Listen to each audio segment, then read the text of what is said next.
Rachel, and today I'm gonna show you what I make for breakfast, lunch, and dinner for a total of $3. Hey y'all, my name is Edmond, and today I'm gonna show you how to make 3 vegan meals for under $9. Let's do this. Hey, I'm May, and I'm gonna be making breakfast, lunch, and dinner for $21 or under. For breakfast, I made some baked banana oatmeal.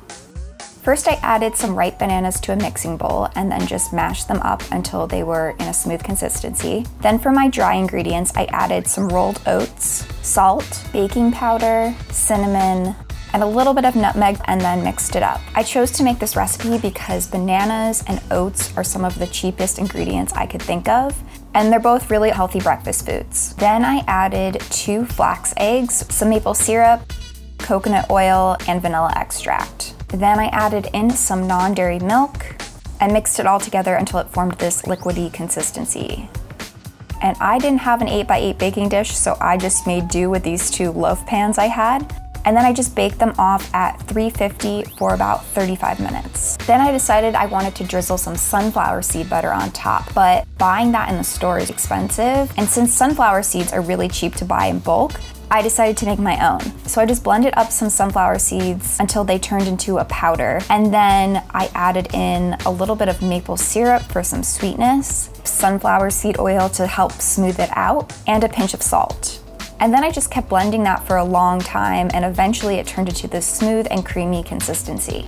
I'm not a huge fan of oatmeal, but I love baking it because it kind of turns into the texture of granola bars, and it just tastes so much better, especially with the sunflower seed butter drizzled on top. This turned out to be a very inexpensive, delicious, and filling breakfast. For breakfast, I made a vegan chickpea scramble. All right, first what you're gonna do, you're gonna add to a cup of chickpea flour, and then some water, then some aquafaba, that's the liquid reserved from the chickpeas, and some nutritional yeast, turmeric. Then you're gonna add some cumin, chili powder, sea salt, black pepper, put it in there like that. And then you're gonna stir it around. Look at there, go, stir it.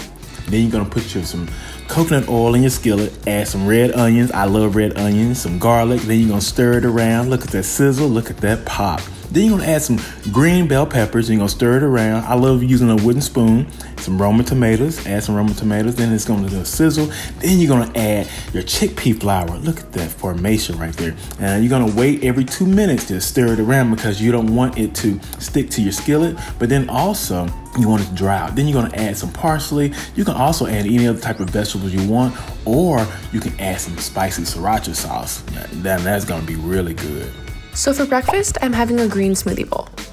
I'm using some frozen bananas, organic blueberries, about 1/4 of this coconut yogurt that I got for $10, some vanilla almond butter, a nice handful of kale, and then a tablespoon of maca powder, spirulina, and some almond milk.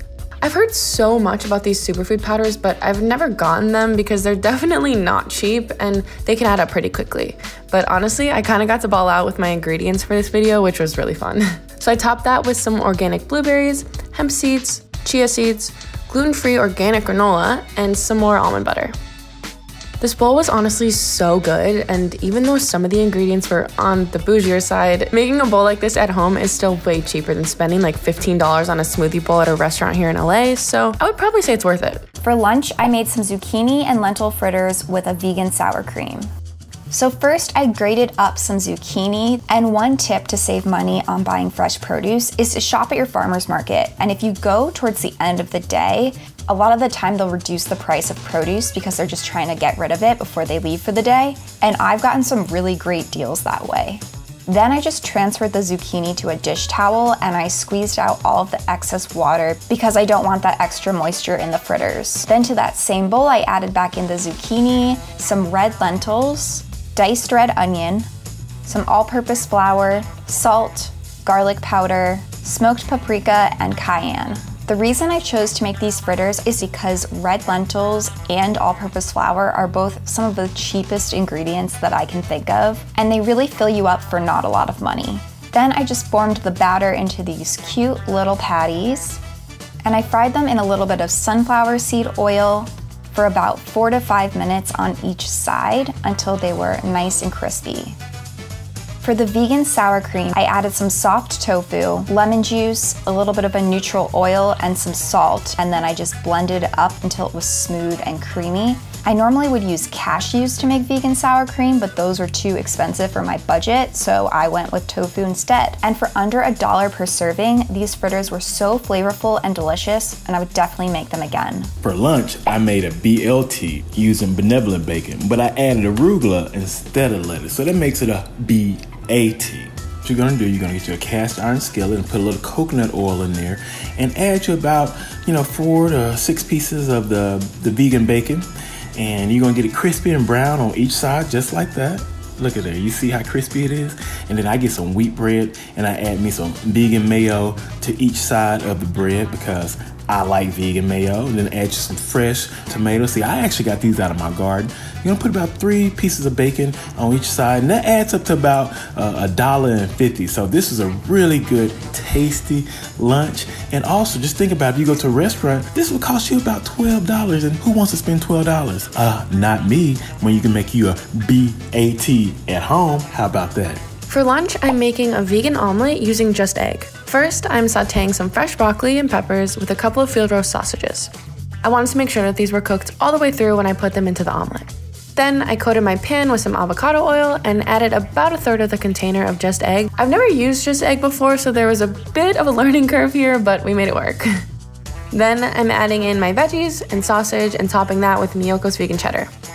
I used to love eggs before I became vegan, and it's honestly been pretty hard to find a good substitute. I've heard great things about just egg, but it always seemed a little pricey for me, so getting to try it for this video was super exciting. Cause don't get me wrong, I love a good tofu scramble, but it's like not the same. But oh my god, just egg blew me away. I would have sworn I was eating real eggs if I hadn't have made this myself. I paired this with some avocado toast and had by far the best lunch I've had in a while. For dinner, I made some hearty vegan chili. I decided to use dried beans in this chili because they were the cheapest option. Where I live, I can usually find a can of beans for about $1, but I realized I can make the same amount of beans when I use dried for about half the price. I just let those cook for about an hour, and then they were ready to go. Then to a big pot, I added a little bit of oil and 1 diced yellow onion, and I just stirred that up until it was translucent. Then I added some minced garlic and I let that cook for a few more minutes. Then my spices, which were chili powder, cumin powder, paprika, salt, and a little bit of cayenne for some heat. Then I sauteed this again to activate the spices in the oil. Then I added in my beans from earlier and some fire roasted diced tomatoes. Then I added some frozen yellow corn because I love corn and it's cheap, and some vegetable broth using some veggie bouillon. If you want to make this even cheaper, you can make your own vegetable broth by saving up your vegetable peelings and then boiling and straining them.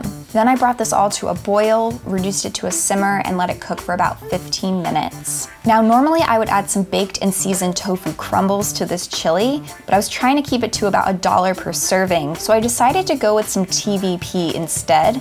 TVP is just soy flour that's had the fat removed, and when you rehydrate it in a liquid, it has a great meaty texture. So I just let this cook for about another 15 minutes to let the crumbles fully rehydrate, and then I served it with some of that tofu sour cream from earlier, and it's a great example that vegan cooking does not have to cost you a lot of money.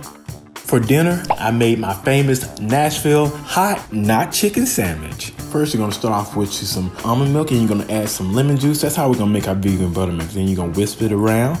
Then you're gonna add some pickle brine for flavor. And then a little bit of Louisiana hot sauce. And then aquafaba. And then you're gonna stir it around real good. This is gonna be your marinade. And then you're gonna put some mushrooms in another fresh, clean bowl. You're gonna situate them around here. Then you're gonna pour that marinade in over it, and then you're gonna sit it away in the refrigerator for about 2 to 4 hours. And then next, you're gonna get another bowl and you're gonna mix some flour, and then you're gonna add some pink sea salt, and then you're gonna add a little garlic powder, and then a little pepper. Then you're gonna mix it around. Then you're gonna coat your mushrooms and your flour, and then you're gonna coat your mushrooms and your marinade. You're gonna do that 2 times. And then if you have a wire rack, you're gonna let these sit out for and dry for about 10 to 15 minutes. And then next, in your cast iron skillet, you're gonna mix a little butter and coconut oil, and then you're gonna mix some cayenne peppers and garlic powder, pink sea salt, and some black pepper and some brown sugar. And then you're gonna cook it on medium heat until the butter and the coconut oil melts. And then you're gonna add your mushrooms to your skillet and you're gonna fry them up real good until they're crispy. And then you're gonna allow them to cool on a nice plate. And then you're gonna brush them with the sauce. That's gonna give it that nice Nashville hot spicy taste. And then I like to drizzle me some agave on it. And look how good that looks. I mean, I've made this for so many people and people love it because of the crispy, the texture, because it reminds them of eating something really tasty, but also healthy and flavorful. You gotta add your little, sweet butter pickles on the top, and then remember to add your little Louisiana hot sauce for some more flavor, some added heat, and you'll be good. Hope y'all enjoy. For dinner, I'm making a chili mac using Beyond Beef. First, I'm making a spice mixture of cornstarch, chili powder, oregano, paprika, and salt and pepper. Then, I'm salting some water, bringing that to a boil, and adding in 2 cups of Bonza chickpea pasta. I went with this brand because it's a great source of protein that you don't normally get with regular pasta. I'm cooking this for a little less time than the package says because it's gonna finish cooking later on. About a minute before the pasta is ready, I'm adding in some broccoli to blanch that before putting the rest of the dish together. Pour those into a strainer and rinse with cold water to stop them from overcooking. Next, I'm adding some oil into a big pot and then adding half of a white onion and 3 cloves of minced garlic.